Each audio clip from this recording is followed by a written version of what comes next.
Queremos também estender essa nossa saudação àqueles que acompanham pela internet. Que Deus abençoe a tua vida. Vamos orar mais uma vez. Deus, em nome de Jesus, que teu Santo Espírito fale conosco, nos orienta a tua vontade, transmita o teu querer aos corações, e que na capacidade que o Senhor concede, possamos viver a tua palavra e alegrar teu coração, em nome de Jesus. Amém. Meus irmãos, talvez você já tenha ouvido essa frase, ou talvez você já falou essa frase: o importante é ter fé. É uma frase popular, especialmente no Brasil. Eu não sei de outros países, mas por todos os cantos que eu já andei do nosso país, eu já ouvi essa frase. Na boca de pessoas cristãs e até na boca de gente que não é cristã. Será que essa frase está correta? Só que eu vou mais além. Qual o tipo de fé que você tem? Qual o alicerce da tua fé? Como que é construída essa confiança no teu coração e na tua vida? Eu queria que você pensasse, e ao final dessa mensagem, você refletisse se tudo aquilo que você tem de conceito por certo e verdadeiro está afirmado ou não nas Escrituras.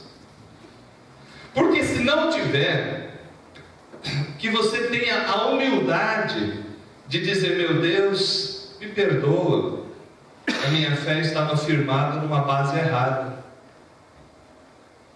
Mas se a tua fé estiver certa, que você glorifique e fale: Senhor, muito obrigado, porque segundo a tua palavra, a minha fé é uma fé bíblica, é uma firme confiança em tuas promessas e no meu Salvador, Jesus. Por que eu digo isso, meu querido?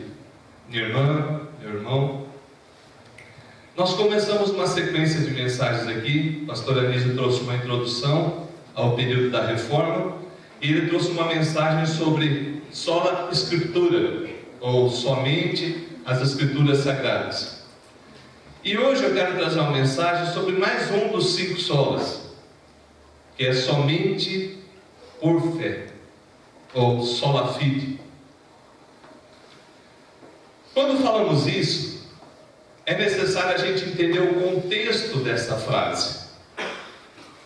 Porque o contexto dessa frase, ou dessa afirmação, ela vem dentro de uma época em que era considerado as obras como meritórias para a salvação.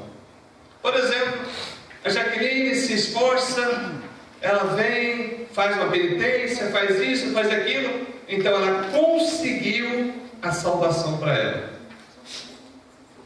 Ah, é por Jesus? É, mas a Jaqueline foi lá e se esforçou e conseguiu. Um exemplo. Outro exemplo: seu Flávio não estava com muito tempo para fazer aquele esforço todo, mas foi lá e entregou 10 milhões como dízimo. Fala bem.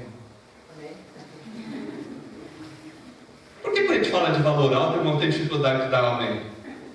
Querido, se você deu 10 milhões de dízimo, você ganhou 100 milhões. Eu queria ter condição de dar 10 milhões, porque eu ganhei 100. Mas voltando aqui, ao irmão dando esse dízimo, ele achou que conseguiu a salvação. Eu sei que o irmão não pensa assim, por isso que eu estou dizendo. Então, o contexto daquela época era uma salvação por Jesus? Sim. Todavia, eu tenho que fazer por merecer. Quantos que nos dias de hoje, talvez até aqui no nosso meio, pensam desse jeito?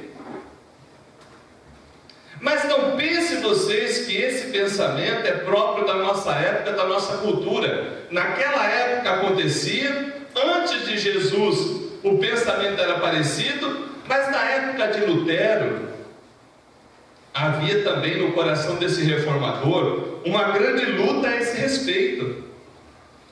Pensa num homem piedoso, pensa numa pessoa esforçada para agradar a Deus. Era Martinho Lutero.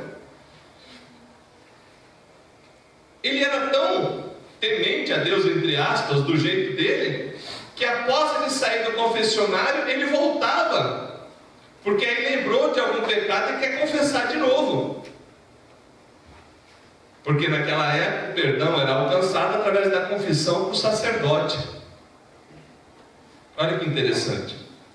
Só que esse nosso irmão Lutero, estudando as Escrituras, ele se deparou com uma passagem que eu e você precisamos ler e entender. Abra a Bíblia, por favor, em Romanos capítulo 1.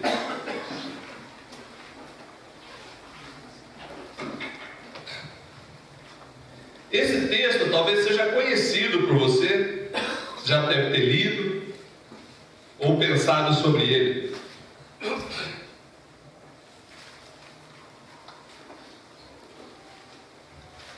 Romanos capítulo 1, versículo 16 e 17, especialmente o 17.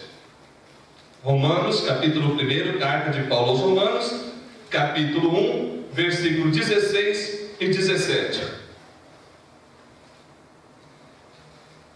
Assim diz a palavra de Deus: pois não me envergonho do Evangelho, porque é o poder de Deus para a salvação de todo aquele que crê, primeiro do judeu e também do grego, visto que a justiça de Deus se revela no Evangelho de fé em fé, como está escrito: o justo viverá por fé.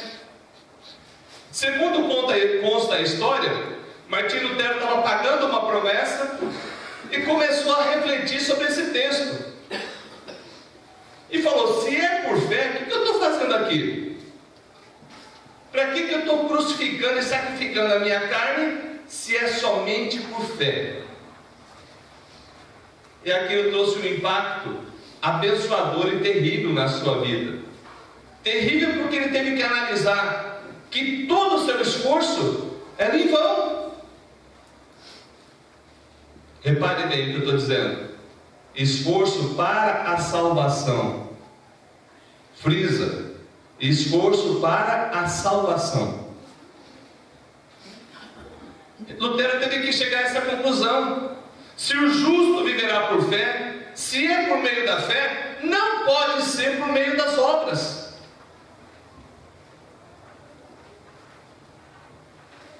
E quando ele chegou a essa conclusão, analisando a carta aos Romanos, especialmente essa passagem, trouxe para ele um alívio tremendo.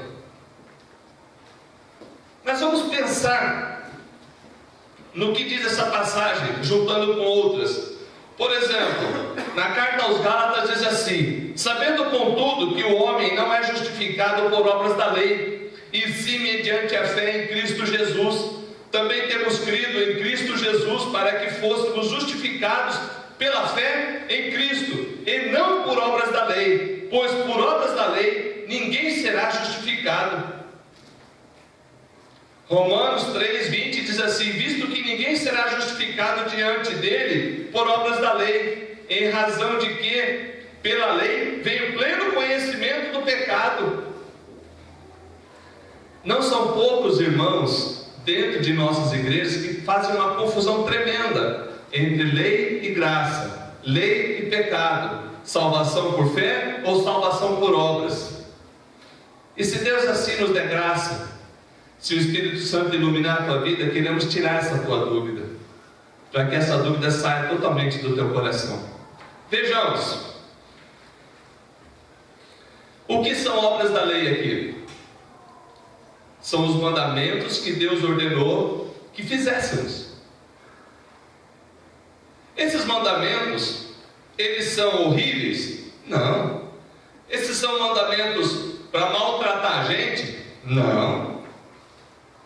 Pelo contrário, o Senhor, ao falar com Moisés, disse: olha, esses mandamentos não são demasiadamente difíceis, não está longe de você fazê-los.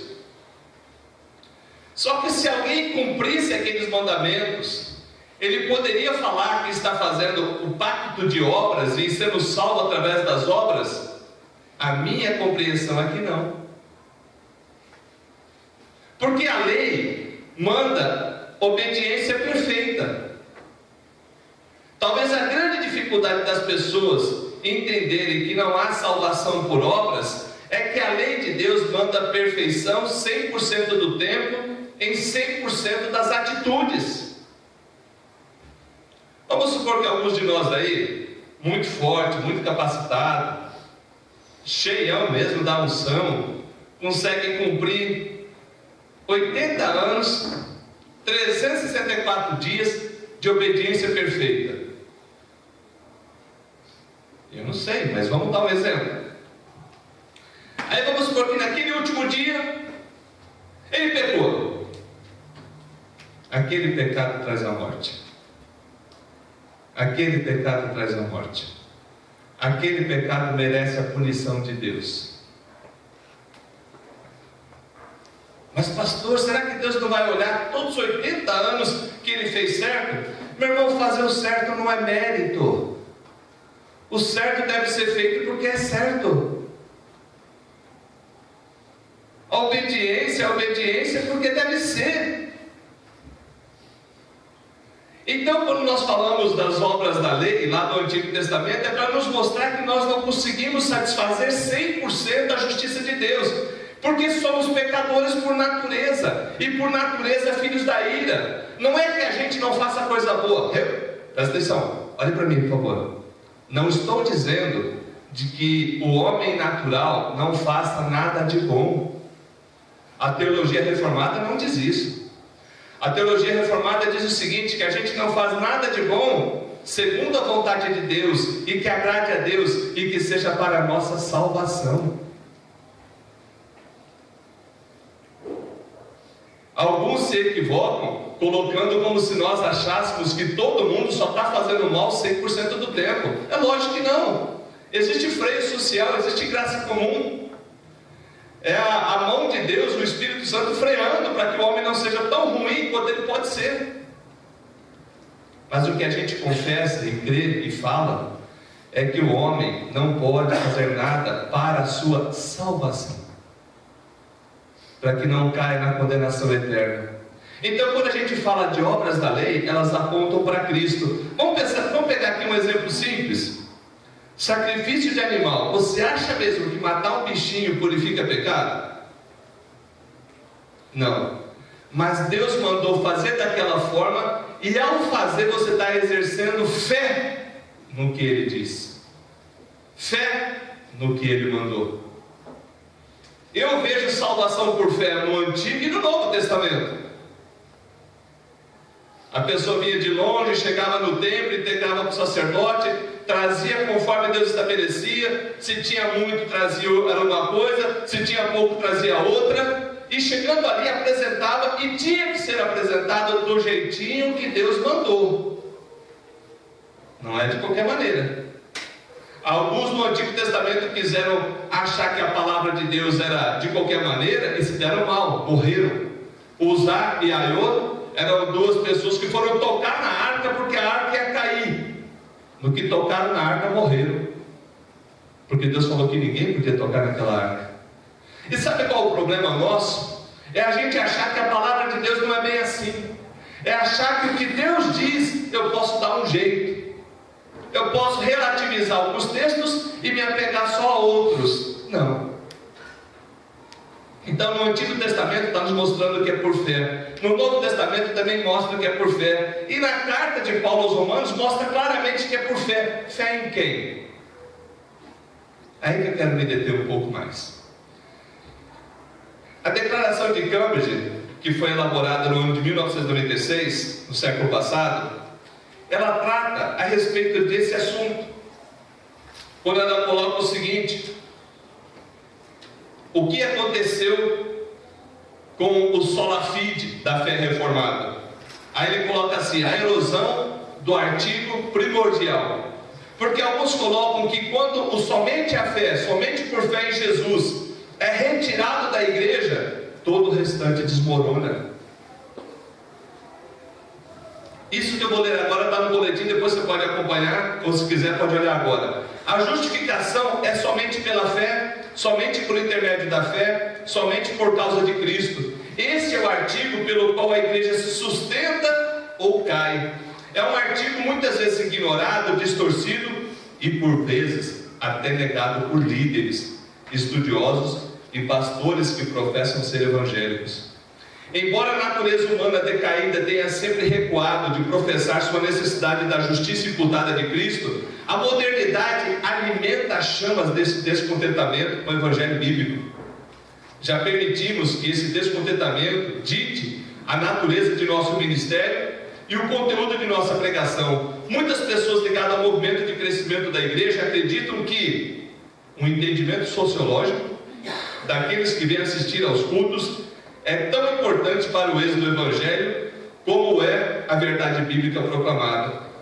Como resultado, as convicções teológicas frequentemente desaparecem, divorciadas do trabalho do ministério. A orientação publicitária de marketing em muitas igrejas leva a isso mais adiante, apegando a distinção entre a palavra bíblica e o mundo, roubando da cruz de Cristo a sua ofensa e reduzindo a fé cristã a princípios e métodos que oferecem sucesso às empresas seculares.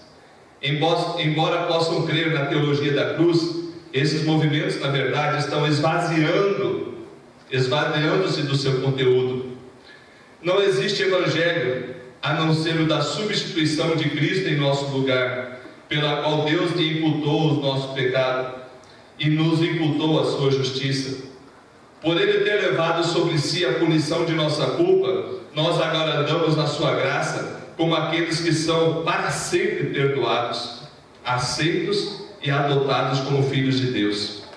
Não há base para nossa aceitação diante de Deus, a não ser na obra salvífica de Cristo. A base não é nosso patriotismo, devoção à igreja ou probidade moral. O Evangelho declara o que Deus fez por nós em Cristo. Não é sobre o que nós podemos fazer para alcançar Deus. Aí vem a tese, somente por fé, sola fide. Reafirmamos que a justificação é somente pela graça, somente por intermédio da fé, somente por causa de Cristo. Na justificação, a retidão de Cristo nos é imputada como o único meio possível de satisfazer a justiça perfeita de Deus. Negamos que a justificação se baseie em qualquer mérito que em nós possa ser achado, ou com base numa infusão da justiça de Cristo em nós, ou que uma instituição que reivindique ser igreja, mas negue ou condene sola fide, possa ser reconhecida como igreja legítima. Por que esses irmãos resolveram rever isso agora no século passado? Porque a igreja novamente tem descambado. A igreja está abandonando somente por fé. E quando eu digo somente por fé, é necessário que a gente entenda uma coisa. Pastor, basta crer em Deus? Querido, se você entendesse a Bíblia, você ia ver que não. A Bíblia diz o seguinte, lá na carta a Tiago diz: crês tu que Deus é um só? Todo mundo, creio. Fazes bem, até os demônios creem que nem você crê. Só que eles tremem e você nem crê. Pastor, você está querendo falar que a minha fé é pior que a dos demônios? Não estou dizendo isso. Estou dizendo que a Bíblia diz. Você sabe que existe Deus? Sei. E daí? Que diferença que tem feito na tua vida? Se você não crê na providência divina para a tua salvação, se você acha que dá conta, ou que dá conta de se acertar com Deus, se você acha que Deus está no céu e aqui na terra cada um por si, já viu essa frase? Saúde e paz, o resto a gente corre atrás. São frases populares, mas que são perigosas e que minam a nossa confiança no Redentor. Queridos, quem é Jesus para você? A gente vai falar também somente Cristo, e vamos detalhar isso.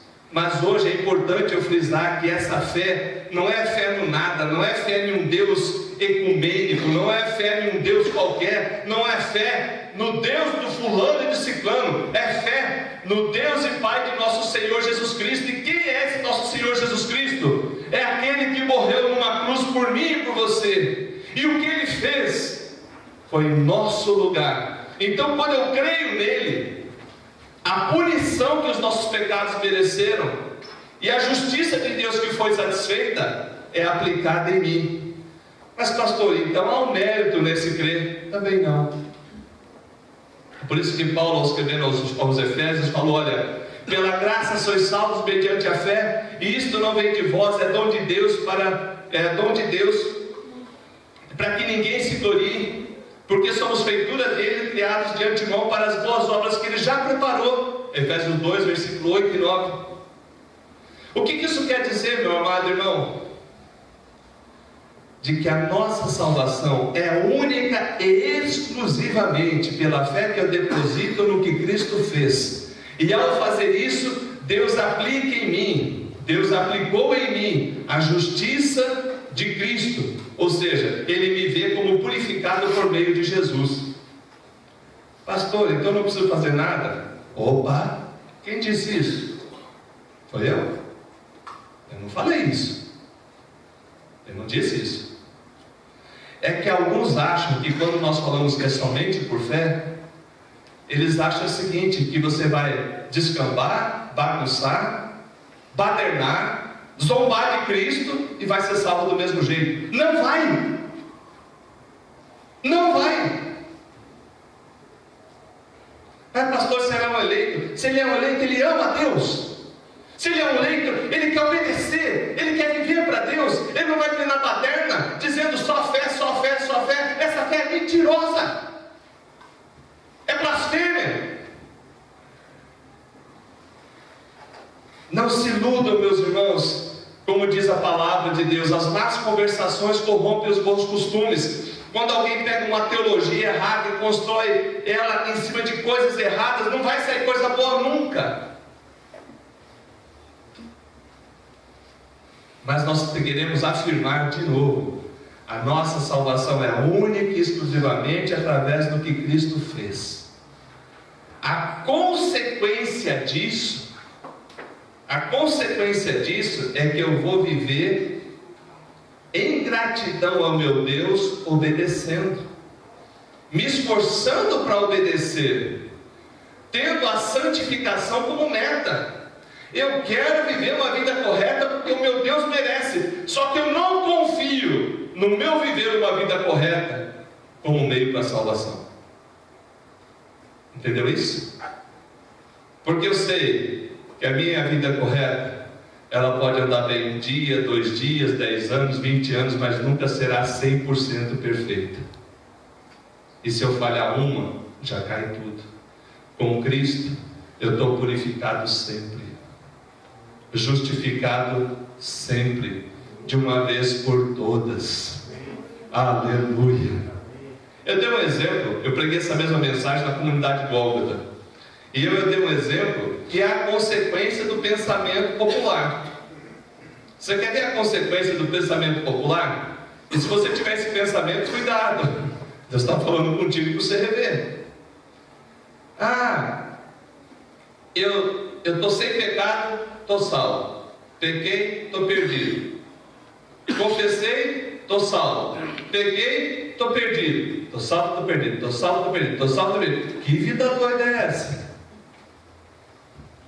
Que Jesus fraquinho é esse? Que começou a te salvar e não dá conta? Já pensou se no último dia, na última hora, você teve um pensamento impuro? Porque por esse raciocínio, se você teve um pensamento impuro na última hora e que não deu tempo de confessar, inferno. Olha o raciocínio onde que vai chegar. Não é isso que é a palavra de Deus. A palavra de Deus me diz o seguinte: que Jesus, tendo amado os seus que estavam no mundo, amou-os até o fim. A palavra de Deus nos diz de que Jesus não perdeu nenhum, somente o filho da perdição, que foi Judas Iscariote, e não foi você. Jesus, tendo salvando, Ele salvará, e não vai deixar nenhum dos seus filhos para trás. Mas pastor, eu não vou entrar no céu com pecado? Jamais. No céu não entra ninguém com pecado. O que Ele fez na cruz te purifica. Mas não deu tempo de confessar. Você não desfrutou do perdão. Você não desfrutou da bênção de restabelecer a comunhão, de ter sua vida fortalecida aqui. Entendeu isso? Eu explico de novo se você não entendeu. Porque esse pensamento popular massacra a vida de muitos. Massacra. Dificulta a caminhada. Por quê? Salvo perdido, salvo perdido, salvo perdido. Na graça, fora da graça. Na graça, fora da graça. Caiu da graça, volta para a graça. Caiu da graça. Que palhaçada é essa? Que Jesus que é esse? Que Jesus comédia que é esse? Que começou a te salvar e não dá conta, porque tadinho, você não deixa de salvar. Ah, irmãos, presta atenção. Tamanho de Jesus nosso. Não diminui Jesus não. Eu acho lindo. O Igor agora está estudando aí com a moçada da teologia reformada. Eu, graças a Deus, estudei bastante também. É o chamado eficaz, a vocação eficaz. Deus te chama poderosamente, de tal maneira que você vem. E muitos de vocês podem responder assim com a cabeça: é verdade, pastor. Quando eu ouvi a voz de Deus me chamando, né, Fábio? Não teve jeito, né? Quando eu ouvi a Deus me chamando, né, São José? Eu vou. Porque Deus chama aonde homem nenhum entra. Lá dentro. A gente entra no teu ouvido, irmão. A palavra entra no teu ouvido, mas Deus chama, pega aquela palavra por obra do Espírito, te dá entendimento. Por isso que Paulo fala, Lucas escrevendo no livro de Atos, fala que Deus abriu o entendimento para que as pessoas entendessem o que estava sendo falado, e elas se renderam a Cristo, e exerceram a fé, porque foi fruto da graça de Deus operando. Logo, nem essa fé é tua, é uma fé produzida pela obra do Espírito. Oh, aleluia! Saber que essa fé também é dele e que ele me deu. Você crê nele porque é fruto da graça. Você quer ver fazer um teste? Vamos fazer um teste aqui. Só os espertos me respondem. Andar com Deus é bom? Sim. Andar com Deus é bom? Sim. Sempre foi bom? Sim. Então por que você não converteu antes? Se era tão bom, por que você demorou? Sem a obra do Espírito, sem a palavra de salvação, sem a obra de Cristo aplicada em tua vida, você não vem. Você zomba, você escarnece, você dá as costas. Você vê os crentes, dá xinga a eles, zomba deles, pega a folheta e joga no lixo. Porque é assim que eu fazia. E hoje sou um pregador do mesmo evangelho que eu zombava. É assim que Paulo fazia, perseguindo os seguidores do caminho. E o Senhor fez com que Paulo tivesse um encontro poderoso com essa graça, com essa fé pura, com essa fé legítima, na obra redentora do Senhor Jesus Cristo. Queridos, que maravilha. Mas vamos adiante. Então, quando nós falamos somente por fé, nós estamos querendo enfatizar esses aspectos primordiais da nossa doutrina, mas principalmente daquilo que a Bíblia diz. E quando ele diz isso, ele está mostrando para nós que o justo viverá por fé. Fé em Cristo me leva à santificação. Fé em Cristo me leva ao amor. Fé em Cristo me leva a um compromisso. Fé em Cristo me leva à família. Fé em Cristo me leva a um procedimento correto com aqueles que discordam de mim.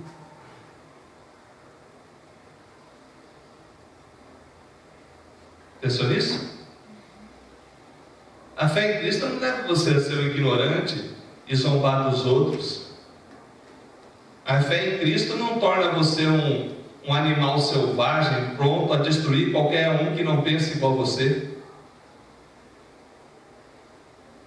Eu vejo algumas coisas aí que está rolando na internet que me assusta. Quando foi que algum evangélico bíblico, saiu atacando homossexuais? Evangélico bíblico. Estou falando uns doidos que tem por aí, não. Pelo contrário, respeitamos, amamos, querendo bem, discordamos da sua prática, mas em nenhum momento a Bíblia nos autoriza a gente atacá-los fisicamente, ou verbalmente, ou moralmente. Nenhum momento. Ainda que a gente discorde daquela prática. Aonde diz que devemos atacar o feiticeiro, o macumbeiro, seja o que for? Isso é ignorância.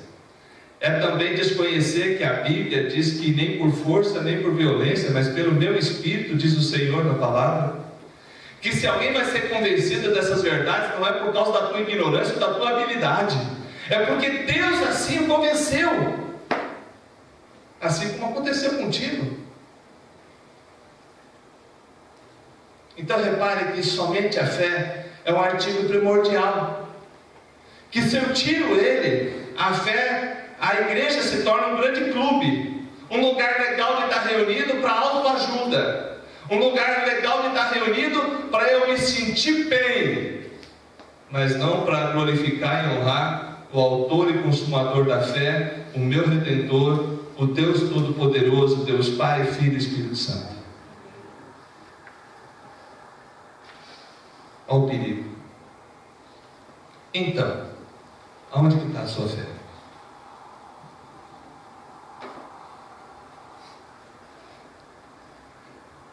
Queridos, não se engane, não se engane.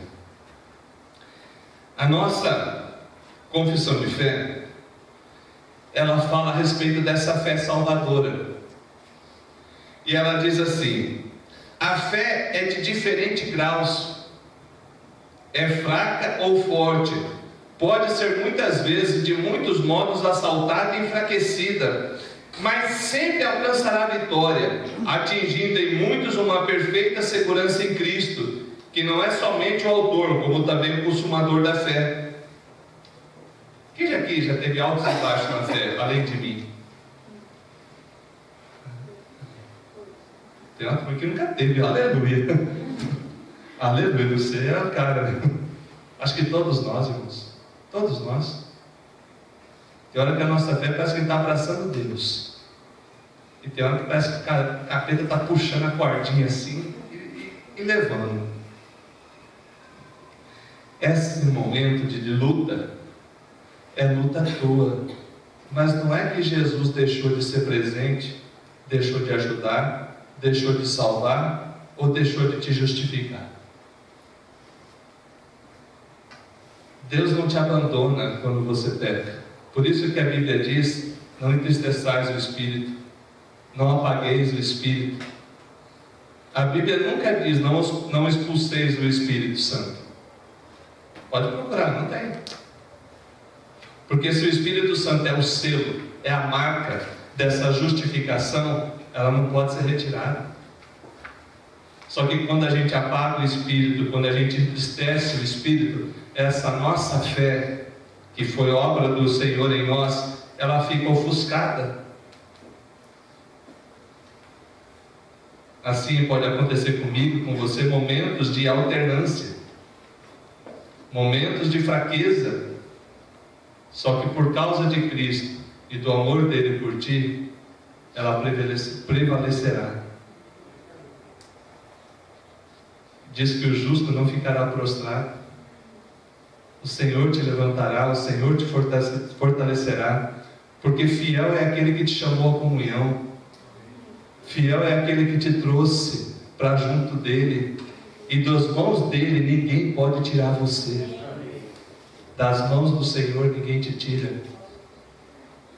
Não é capiroto, chefe, não é capeta empregado, nenhum desses consegue.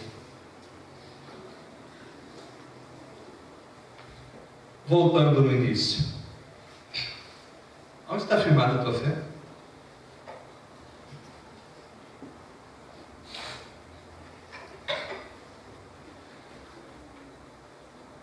Eu ouvi essa semana um testemunho. A pessoa me mandou, alguns vídeos não abro, esse eu abri. E era o testemunho de uma jovem conversando com um pastor, falando a respeito da fé em Jesus Cristo, do chamado dela a Cristo. Falei, meu Deus, que testemunho bonito. Ela tinha um procedimento errado em vários aspectos, e ela falando que só caminhava por Cristo, com Cristo e em Cristo, e todo dia tinha que ser por Cristo, porque sem Ele não ia dar certo. Essa irmã está numa fé correta?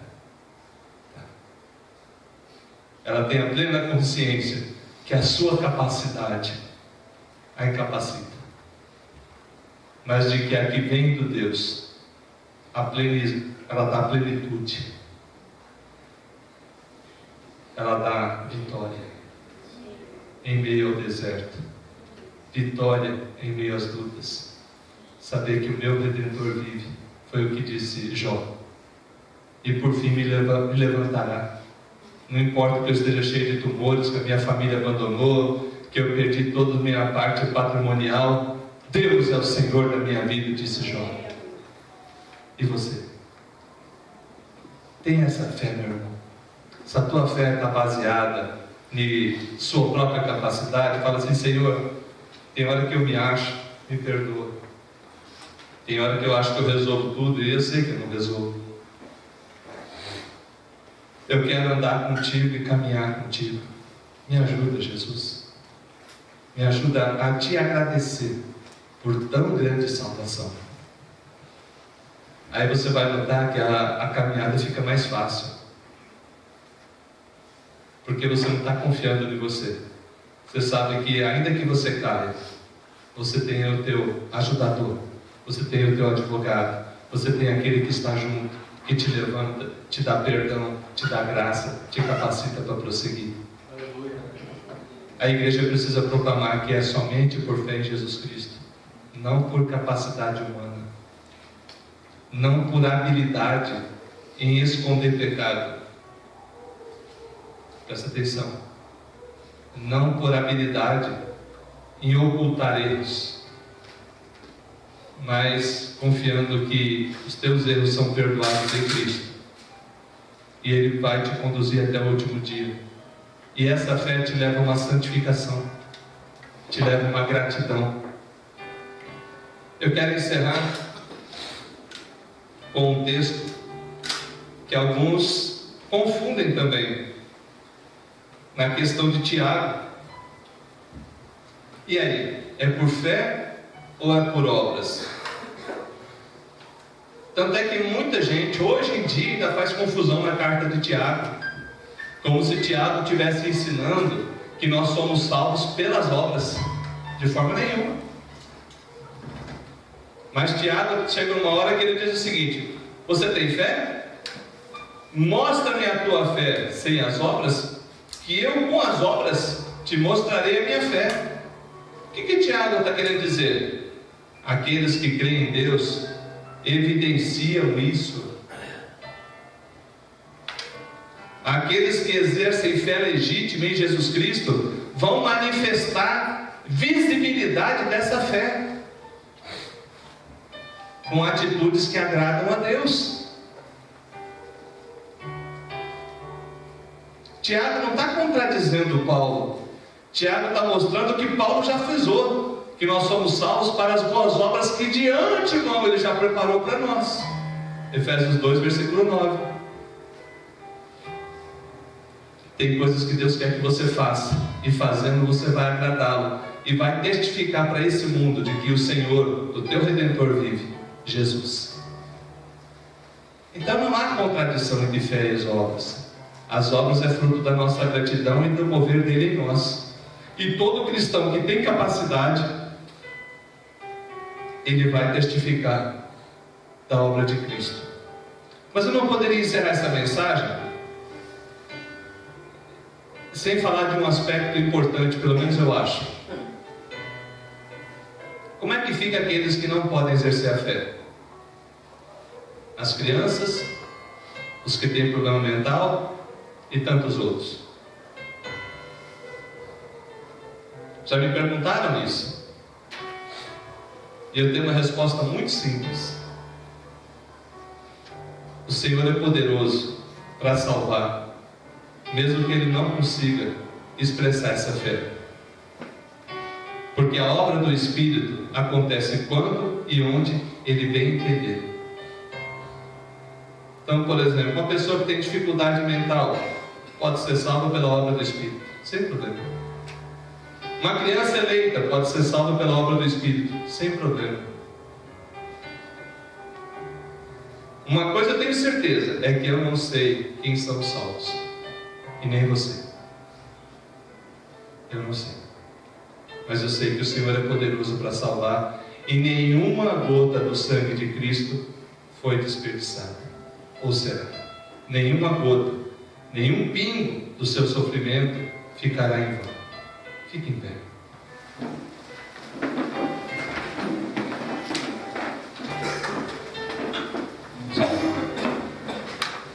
Senhor Deus, obrigado porque Tua graça nos alcançou, Teu Espírito nos iluminou, tivemos entendimento das boas novas, e esse entendimento, meu Deus, levou-nos ao arrependimento e à fé bíblica.